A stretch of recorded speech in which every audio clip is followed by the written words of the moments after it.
Big TV భక్తి సమాచారం WhatsApp ఛానల్లో జాయిన్ అవ్వండి. అన్ని విశేషాలు ఎప్పటికప్పుడు తెలుసుకోండి. కలియుగములో పురాణము వినడము కంటే మనిషికి వేరే ధర్మం లేదు. అది కూడా పెద్దలు పండితులు ప్రామాణికులు చెబుతున్నప్పుడు వినాలి. వాళ్ళు ఎవడు పడితే వాడు చెబితే అది ప్రయోజనం అవ్వదు. ప్రామాణిక శ్లోకములతో అంటే ఉన్నదున్నట్టుగా చెబుతున్నప్పుడు శ్రద్ధగా వింటే ఈ జన్మలో తరించి తీరుతాడు వాడు. అందుకని వ్యాసుడు సులభోపాయం ఇచ్చాడు. మొత్తం మీద మనిషి తనను తాను పొగుడుకోవడం కానీ, స్తబ్దుడై ఉండడం కానీ, డబ్బుందనే అహంకారంతో ఉండడం కానీ ఇలాంటి పనులు చేస్తే అటువంటి వాడు దుర్మరణం పాలవుతాడు. ఆసురం భావమాపన్న దైవీ సంపద్వివర్జిత, రాక్షస భావన కలిగి ఉంటే, క్రూరుడై ఉంటే వాడు నరకానికి పోతాడు. అసలు పూర్వం ఆదివారమో శనివారమో మాత్రమే టపా మేకలు కోళ్ళు లేచిపోయాయి. ఇప్పుడు అది ఇది లేదు. ఇదివరకు మా పీఠం పక్కన ఉన్నటువంటి పందుల వాళ్ళు కేవలం శనివారమే పందులు పట్టుకునేవారు. ఇప్పుడు 365 రోజులు టపా తాడట్టుకొస్తాడు. చక్కగా మా పక్కనే వరాహ అవతారాలు ఢామ్ అని పట్టేస్తాడు. అది బాబోయ్ గుర్రు అని అరిచి గీ పెడుతూ ఉంటే మూతి కట్టేసి బతికుండగానే దాన్ని కాల్చేస్తాడు, దాన్ని గీకేస్తాడు, పట్టకా కొట్టేస్తాడు, అమ్మేస్తాడు. అంటే హింస ఎక్కువైపోయింది. ఇవన్నీ ఆసుర లక్షణాలు, క్రూరత్వం. మన కళ్ళ ముందు ఒక జీవిని అది బాబోయ్ ఇది ఏడుస్తుంటే మన ప్రాణం లాంటిదే కదా, దాని ప్రాణం కూడా మనకి దెబ్బ తగిలితే ఎంత బాధో దానికి అంతే బాధ కదండి పాపం. అంతలాగా గిర్రు అని కోసిపారేయటమేనా? బతికుండగా చేపని బండరాయి మీద గర్ర నరగదీసేయటమేనా? అది ఎంత గిలగల్లాడిపోతుంది. కర్మగాలి తప్పనిసరి పరిస్థితుల్లో తినాల్సి వస్తే ఒక్క దెబ్బ కన్నా చంపాలి కనీసం. అంతసేపు దాన్ని పీడించి క్రూరుడై చంపేస్తే ఎలాగా? ఒకసారి గుబ్బలమంగమ్మ గుడి దగ్గరికి వెడితే కొంచెం అది మళ్ళీ పక్కన ఫోన్లో మాట్లాడుతున్నాడు. అది టప్ప కొట్టుకుని యాతన పడిపోతుంటే పోనీ ఒక్క దెబ్బ కొయ్యొచ్చు కదా. నీచమైన కృత్యాలు ఇవన్నీ దయలేని లక్షణాలు. అందుకే వాళ్ళని ఆసురం రాక్షస కృత్యములు చేసే ఇలాంటి హింసాపరులు దుర్మరణం పాలవుతాడు. వీడు ఇక్కడ ఎన్ని పనులు చేశాడో అంతకంత అనుభవిస్తాడు. వాడు అలాగే కొట్టుకుని మూతి పక్కకి వెళ్ళి పెరాలసిస్ వచ్చి మాట్లాడడం లేక నోట్లోంచి లాలాజలం కారుతూ ఉండగా అన్నం పెట్టేవాళ్ళు లేక పెళ్ళాం బిడ్డలు పట్టించుకోకపోతే ఏడ్చేస్తాడనమాట. దైవీ సంపద్వివర్జిత. సాధ్యమైనంత వరకు దైవ కథలు వినాలి, దైవ సంపద పొందాలి. ఈ దేవతలని విసర్జించిన వాళ్ళు, గుళ్ళని తిట్టేవాళ్ళు, గుళ్ళు గోపురాలు కూల్చేవాళ్ళు, ఆలయాలకి సంబంధించిన సొమ్ముని కైంకర్యం చేసేవాళ్ళు, వీళ్ళంతా చివరి రోజుల్లో దుర్మరణం పాలైపోవలసింది. అసలు మాట వరుసకు కూడా దేవతలకు ఇచ్చిన సొమ్ము, విప్రులకు ఇచ్చిన సొమ్ము వెనక్కి తీసుకోకూడదని శాస్త్రం చెబుతున్నది.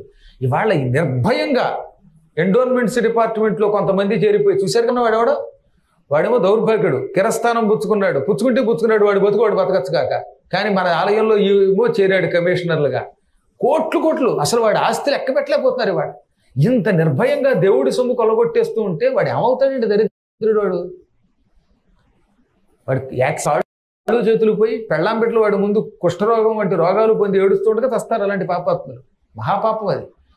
దేవతల మాన్యం జోలికి ఎప్పుడు వెళ్ళకూడదు. సాధ్యమైనంత వరకు సొమ్ముని, ఇతరుల సొమ్మునే అపహరించద్దన్నారు. అందులో దేవబ్రాహ్మణ మాన్యములు లాగాడంటే ఎంత దరిద్రం అది. మహాపాపాల్లో కల్లా మహాపాపాలు అవి. పూర్వం నృగుడు అని పేరు కలిగిన ఒక రాజు ఉండేవాడు. ఆయన ఇలాగే చిన్న పొరపాటు చేసి నానాయాతన పడ్డాడు తెలిసిన.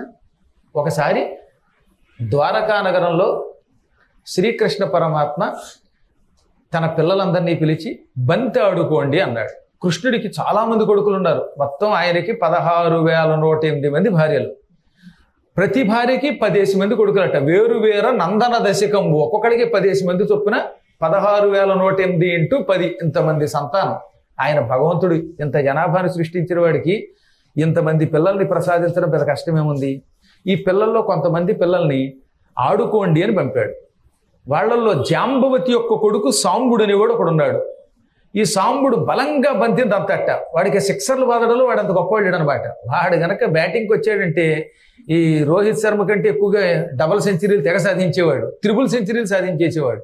అసలు ఆ రోజుల్లో నేను గనక ఇక్కడికి రాకుండా క్రికెట్కి వెళ్ళి ఉంటేనే అసలు 500 పరుగులు లాగేసేవాడిని. ఎటొచ్చేటిపోయినా మీకోసమని ఈ పురాణాల కోసం ఉండిపోయారు. కానీ ఈ సాంబుడు ఒక రోజున బంగారు బంతి ఆడుకుంటూ కృష్ణుడి మాట ప్రకారంగా దాన్ని కాలుతో తన్నాడు.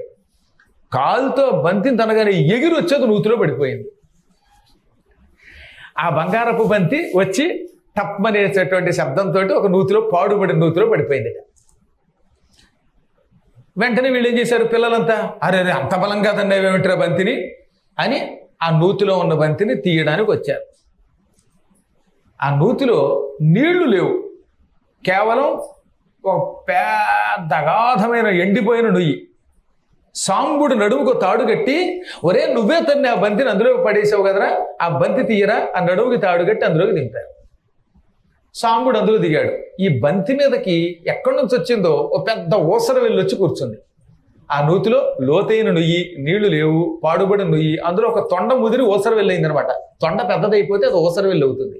ఆ ఊసర వెళ్ళి వీడు విసిరిన బంతి మీద కూర్చుంది. ఇప్పుడు బంతి తీయాలంటే ఊసర వెళ్ళి తీయాలి కదా, ఊసర వెళ్ళి ఎంత ఉంటుంది కదా అని చేత్తో తీసేటవాడు, తీద్దామని ప్రయత్నించాడు. అస్సలు కదలట్లేదు ఆ ఊసర వెళ్ళి. వాడికి మతిపోయింది, ఒరే ఈ ఊసర కానీ ఎక్కడి నుంచి వచ్చిందో కానీ ఈ నూతిలో ఉందిరా, ఈ ఊసర వెళ్ళి మన బంతి మీద కూర్చుంది, కదలమంటే కదలడం లేదు, మీరంతా కలిసి పగ్గాలు విడిచిపెట్టండి లోపలికి, ఇంతంత లావు తాడు, ఈ తాళ్ళు దీనికి కట్టి మనం పైకి లాగుదాం అన్నాడు సాంబుడు. వాళ్ళు ఏం చేశారు, ఇంతంత లావు పగ్గములు మోకులు లోపలికి విడిచిపెట్టారు. ఆ తాళ్లతోటి ఊసర వెళ్ళిని బలంగా కట్టి లాగండి పై నుంచి అన్నట్ట. పైన కృష్ణుడి కొడుకులు కొన్ని వందల మంది బలంగా తాళ్లతో లాగడం మొదలెట్టారు ఈ ఊసర వెళ్ళిని. ఎంతమంది ఎంత ప్రయత్నం చేసినా ఊసర వెళ్ళి ఎంత కూడా బెసకలేదట, కదలలేదట. వాళ్ళకి మతిపోయింది, ఇదేంటిది, చెయ్యంత పొడుగున్న ఒక ఊసర వెళ్ళి ఎంతమంది తాళ్లతో కట్టి పైకి లాగుతుంటే కూడా కదలడంలా, ఎంతమంది కలిసి ఒక తొండని కదపలేదు. అందుకని వాళ్ళు కంగారడి ఈ సాంబుడిని నువ్వు పైకి వచ్చే అన్నారు. అందరూ కలిసి అని బలంగా ఎంతో శబ్దం చేసి లాగడానికి ప్రయత్నించి చివరికి లాగలేకపోయారు. ఈ కోలాహలానికి కృష్ణుడు అక్కడికి వచ్చాడు. ఏం జరిగిందన్నాడు ఏమి ఎరగనట్టుగా. అసలు బంతి ఆడుకోమన్న కారణమే అదే. ఆయన భవిష్యత్తు గ్రహించే పిల్లల్ని మీరు బంతి ఆడండి అన్నాడు. వాళ్ళు ఆడే ఆ బంతి అందులో పడింది. అంటే పడ్డానికి అయినా ఆయన ఏమి ఎరగనట్టుగా ఏం జరిగిందిరా నాయన అరుస్తున్నారంటే, మహాత్మా కృష్ణ మేము బంతి నూతిలో పడింది, దాని మీద ఊసర వెళ్ళి వచ్చి కూర్చుంది, ఆ ఊసర వెళ్ళిని ఎంత గింజుకున్నా కదలడం లేదు, ఇంతమందిని ఇంత బలశాలులో బండరాళ్ళు కూడా పక్క కదిల్చేవాళ్ళం, ఆ చిన్న ఊసర వెళ్ళి కదపలేకపోతున్నాం, నువ్వేనా దాన్ని కదిలించు అన్నారు వాళ్ళు. అప్పుడు కృష్ణుడు చిరునవ్వు నవ్వి నూతిలోకి తాను దిగి ఈ ఎడంచెత్తో ఊసర వెళ్ళి పుచ్చుకుని పైకి వచ్చాట. వాళ్ళకి మతిపోయింది, ఎంతమంది కలిసి కదల్చలేని ఆ ఊసర వెళ్ళిని ఆయన ఎడంచెత్తో పట్టుకుని పైకి తీసుకొచ్చి కింద పారేశాడు. కింద పట్టడంతో ఆ ఊసర వెళ్ళి మహారాజుగా మారిపోయింది. 81 అడుగులు పొడుగున్న పురుషుడు ఆయన ఏకంగా. ఈ కృష్ణుడి కాలంలో అందరూ 18 అడుగులు పొడుగుండేవారు, మ్యాక్సిమం పురుషులు 18 అడుగులు. ఇప్పుడు మనకి 6 అడుగులు 7 అడుగులు ఉంటే గొప్ప, కానీ కృష్ణుడి కాలంలో 18 అడుగులు ఉండేవారట. మీకు అనుమానం అక్కర్లా, హైదరాబాద్లో సాలార్జంగ్ మ్యూజియంలో ఉన్న కత్తులు చూశారు కాక, ఒక 100 ఏళ్ల క్రితం ఉన్నటువంటి ఆ కత్తులు ఎలా ఉన్నాయి, ఆ రాజులవి. అంత 100 ఏళ్లలో మన శరీరాల్లో మార్పు వచ్చింది. పూర్వం అంత బలంగా ఉండేవారండి. ద్వాపర యుగంలో 18 అడుగులు, త్రేతాయుగంలో దానికి 3 రెట్లు 54 అడుగులు, అదే కృతయుగంలో ఉన్న మానవులైతే 81 అడుగుల నుంచి 108 అడుగులు ఎత్తుండేవారట. క్రమంగా మనుషుల్లో మార్పు వచ్చింది, అందుకే బిల్డింగులు మారిపోయి.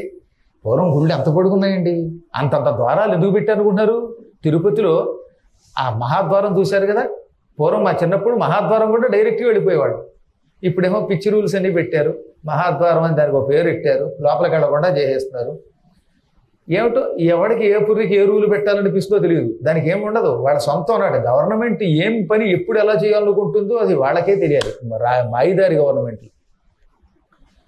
ఇవాళ వీళ్ళకి ఇక్కడ గవర్నమెంట్, రేపు పొద్దున అసలు గవర్నమెంట్ దగ్గరికి పెడతారులేండి, యమధర్మరాజు గారి దగ్గరికి. అక్కడ సమాధానం చెప్పుకోక దక్కదు. ఇక్కడ మేము బిల్లు తెచ్చాము, శాసనం చేసామన్నా పైవాడు ఒకడు ఉంటాడుగా. ఎందుకు చెప్తున్నానంటే ఆ మహాద్వారం ఒక పెద్ద ఏనుగు మీద లోపలికి వెళ్ళడానికి వీలుగా ఉంటుంది.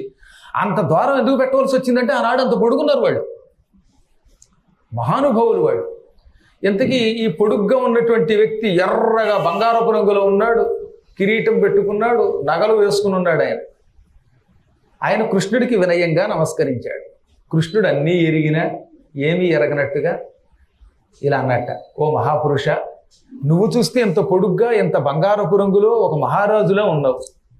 ఇందాకటి దాకా నీచమైన ఓసరవెల్లి జన్మెత్తి ఉన్నావు. ఇంతటి మహాపురుషుడివి ఎందుకు నువ్వు ఓసరవెల్లివయ్యావు అన్నట్టు.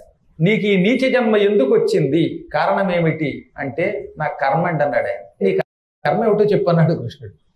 అయ్యా, నేను సామాన్యుడిని కాదు, ఈ భూమండలాన్ని పరిపాలించిన ఒక చక్రవర్తిని. ఏ నిక్ష్వాకుతనూజుడన్ నృగుడు నా నేపారుదున్. నేను ఇక్ష్వాకు మహారాజు గారికి ఒక కొడుకుని. ఇక్ష్వాకు మహారాజు గారికి 10 మంది కొడుకులు ఉన్నారు. ఆ 10 మందిలో ఈయనొకడు. For more videos like this, subscribe Big TV channel.